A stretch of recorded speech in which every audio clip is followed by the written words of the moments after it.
Okay. This will be my first video, but I was laying down getting ready to go to sleep, and then I was just like, let me kind of document a little bit about my hysterectomy. Um I am a 42-year-old female. I gave birth to 5 children. And I had a total laparoscopic hysterectomy on July 22nd. And the reason for my total hysterectomy at the age of 42 was very, very, very heavy cycles, really bad pain cycle. When my cycle came on, my pains were excruciating. My menstrual cycle really never went off. I was constantly bleeding. The pain was bad. I mean, it was, and I knew that something was going on with me. So ladies, know your body. When you know that something is off with you, find you the provider of your choice. I did find my preferred gynecologist that I wanted, as well as a primary care physician that I wanted, both females. I knew what I wanted. They are amazing. They are awesome. My gynecologist was awesome. When we first met from my first visit, my primary care physician, she was awesome when we first met. But anyway, back to the story. Moved to the area where I am, had to find me a gynecologist and a primary care physician.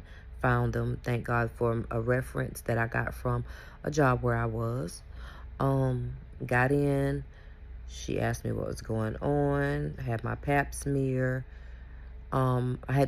She scheduled me to come back for a vaginal ultrasound so that she could see exactly what's going on. Did that. Got the results back that I had uterine fibroids. I also had cysts in both ovaries. Nothing precancerous or anything, thank God for that. But that was the cause of my heavy periods. So, went back for another follow-up with her. And we were talking, and she explained everything to me, what was going on. And she asked me how would I like to go about fixing the problem. Would I like to take other measures like medications, or would I like to do surgery? I told her, surgery, please. Surgery me, because number one, I'm tired of bleeding. I'm tired of the pain. It's like, it was all the time, and I was tired of it. So, and my cycles were so heavy, so heavy. It was unbelievable. But we went on ahead and got that scheduled.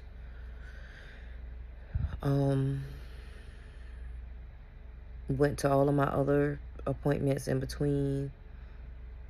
Did my pre-surgery appointment and everything. And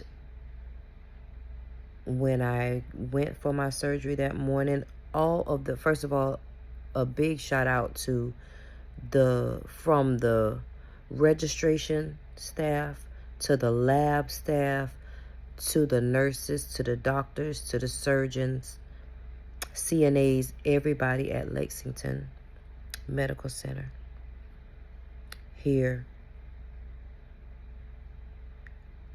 You guys were so amazing.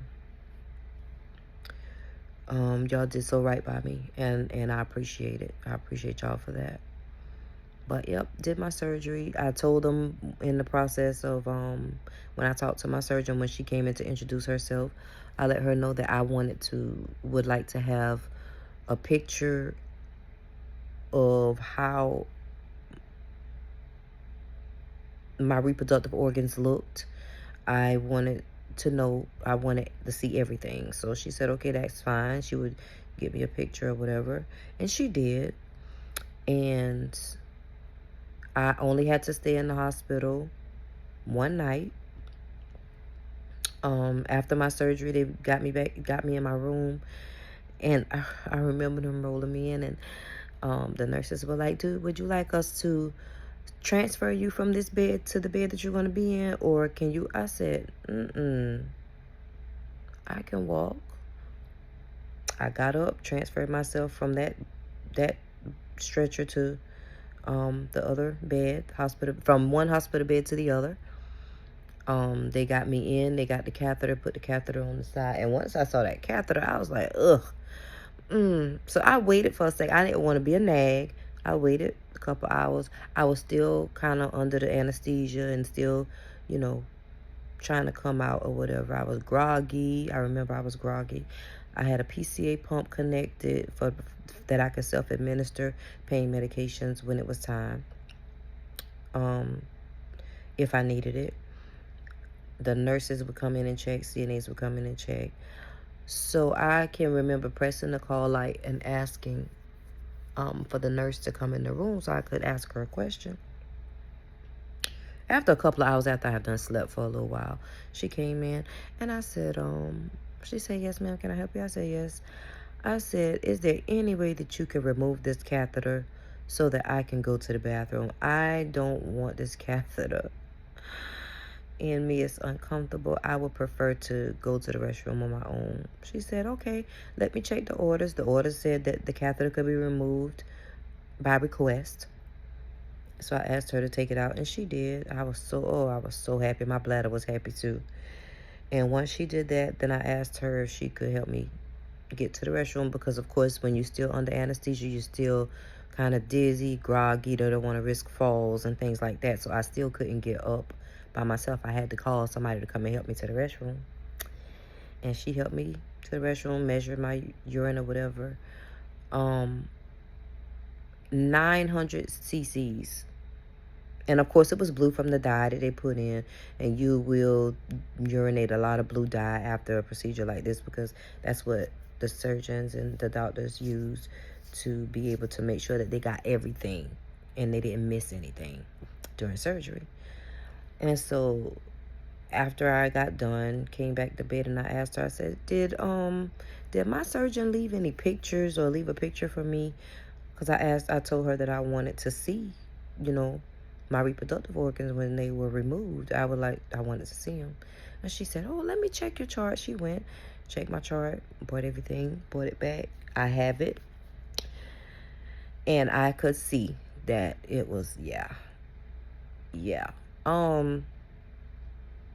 My uterus, the paperwork said my fibroid was like the size of, it was like an 11-week fibroid. So think of being 11 weeks pregnant. I knew that there was something going on with my abdomen, with my stomach and stuff, because I was just like, why is the top of my abdomen so hard? And it looked like I'm 3 or 4 months pregnant, and I'm not. And I kept saying to myself, my stomach is not supposed to be this large. Like, I'm a thick girl, you know, but my abdomen, I knew there was something going on. And every woman knows her body. I'm very in tune with mine. Thank God I am, and thank God I took action to what I was seeing. But yep, she came and gave me my picture. God is good. That's all I can say. As far as my pain, the first day I really didn't, you know, because I was still, like I said, the anesthesia. I had that PCA pump. I was so nervous from listening to some of the other stories. Some women were talking about how excruciating their pain was. But me, I know that I'm built different. And I know that I have a extremely high pain tolerance. Okay? Says a woman that gave birth to 5 children naturally, no epidural, no pain meds, just the Pitocin for the twins so they could start the contractions, and we went on through it, and all of my labors were short and sweet with no incidents. But anyway, back to the story. I knew that I was different, and I know that my pain level was high, so I was just like, you know what? Let me stop pressing this PCA pump, and let me see what my pain level is. And I promise y'all, I had no pain. Now, I did have a little gas pain in my right shoulder that they talk about. You know, gotta put blow your abdomen up so that they don't, nick any other vital organs as they're removing what has to be removed. When that gas started moving and it got in the shoulder, now that did hurt. So what I did was, after I felt the pain medication, I was coming back through, I would get up and kind of walk in the room a little bit. My husband was there, so I did walk around a little bit in the room. After they, thank God, when they removed that catheter, I was able to get to the restroom. I called the CNA, I think maybe 2 or 3 times to help me, but once I was good to walk, I didn't call them anymore. I just got up, went to the restroom. They had the hat in the toilet to measure my urine and everything. So once I was done, I would just call and let her know how many cc's it was in there, things like that. But yeah, my pain level wasn't bad. They were coming, the nurse was coming in every couple of hours to give me, I think I had Tylenol, Neurontin,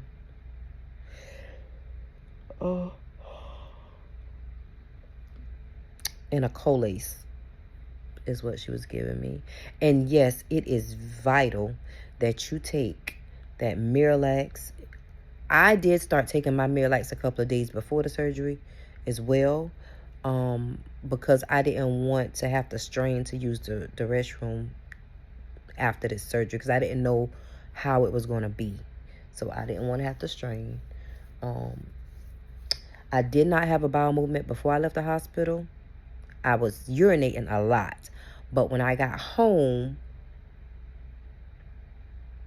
I had to stay in on the 22nd of my surgery, the day of my surgery. The 23rd, I came home. And I did have a very good bowel movement when I got home a couple of times, and that was good. And every day after, I've been trying to make sure to keep, using the Colace and stuff like that to keep my bowels normal until, everything is healed up appropriately. Now, I do have 3 incisions on my abdomen, 2 one on each side of my very lower abdomen, and 1 in my belly button. It was done, like I said, laparoscopically. But my uterus, both ovaries, both fallopian tubes, and my cervix were all removed vaginally. So I did notice, I did have a gas pain the other day that was in my abdomen, and it was all on my rectal area, and I was just like, ooh, I was, kind of moving a little bit, kind of trying to get the gas to move. But when I got to where I was going, I did have another bowel movement or whatever, and it was fine. But no excruciating pain. The day that I came home, I was up and at it. I mean, I wouldn't recommend that for, if everybody, like I'ma just say this, everybody know their body, everybody experience pain differently, everybody's body react to surgeries differently. And like I said, I am different. I am cut from a different cloth. So I didn't come straight home and get in the bed. I had 3 small children that had to be taken care of. My mother and my mother-in-law was here, but they left. My mother-in-law left before I got back from my surgery. My mom was here, but she left the day that I came back home, which was fine. I know she was ready to get back home, and I felt good. Like, I was walking, I was up, I wasn't in any excruciating pain. When I got into bed that night, I did kind of put my heating pad on my stomach, and I took pain medicine, I think 2 nights, just to knock the edge off, but it wasn't like pain that was unbearable pain. It really honestly wasn't. I think I just more so took that to go to sleep than for the pain, to be honest. If we're being honest, that's what I took it for. So, but that was a week ago. This is Tuesday. This is a week after surgery. I mean, I started another position, another job. It's not a strenuous job. So it's fine. You know, thank God I'm doing great. I'm not going to do anything to injure myself. I'm not going to do anything to cause a hernia. I'm not going to do anything to rupture my stitches. And they did put the glue over my stitches on those 3 incisions. They are doing well. I look at them every morning. I had to use the chlorhexidine wipes for 5 days. Well, for 4 days and the day of surgery, prior to surgery, and 5 days after my surgery. I had to use them as well. But I'm doing great. I'm no longer taking the oxys. No longer taking the Motrin. The only thing I did just take was I did take a melatonin just now so that I could kind of relax, and because I don't want to take any more of that other hard, strong medication. But I am doing great. I'm doing well. I also, my follow-up appointment is on the 7th with my surgeon, my gynecologist, and we're going to discuss hormone replacement therapy because, like I said, everything was removed. Both ovaries, both fallopian tubes, uterus, cervix. I have none of it, so my body is no longer making hormones. I did experience some hot flashes, maybe 3 nights since then. My mood has been kind of rocky. But I have been doing well. I am ready, and I'm anticipating my follow-up appointment with my surgeon and with my gynecologist because I'm ready to discuss hormone replacement therapy because, you know, you still need hormones to stay regulated. So, but other than that, thank God I am doing great. I have no complaints. Like I said, my surgeon, my gynecologist, the OR staff, the preoperative staff, everybody was amazing. So amazing. Up until my discharge, everybody was amazing. I feel good. Like I said, my bedroom is upstairs. From the day that I came home, I was able to ambulate up the stairs with no pain, get in my own bed. I have a bed, you know, where I could lift the head up and lift the feet up, so that was good. So I have been comfortable. So that is the gist of my hysterectomy story for the moment.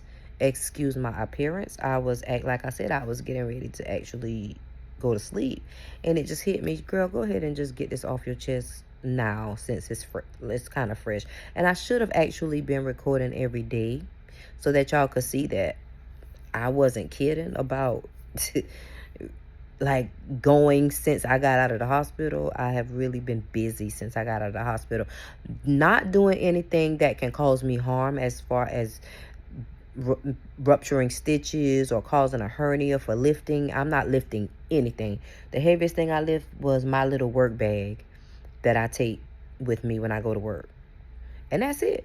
So if you have any questions or comments, you can leave them down in the comment section and I will answer them for you. But other than that, that's all I have. If I think of anything else, I'll jump back on and record a little more, little short clippets here and there. But I will give another update after my follow-up visit on the 7th with my gynecologist after we talk about this hormone replacement therapy. But in the meantime, y'all have a blessed night. Have a great one. Good night.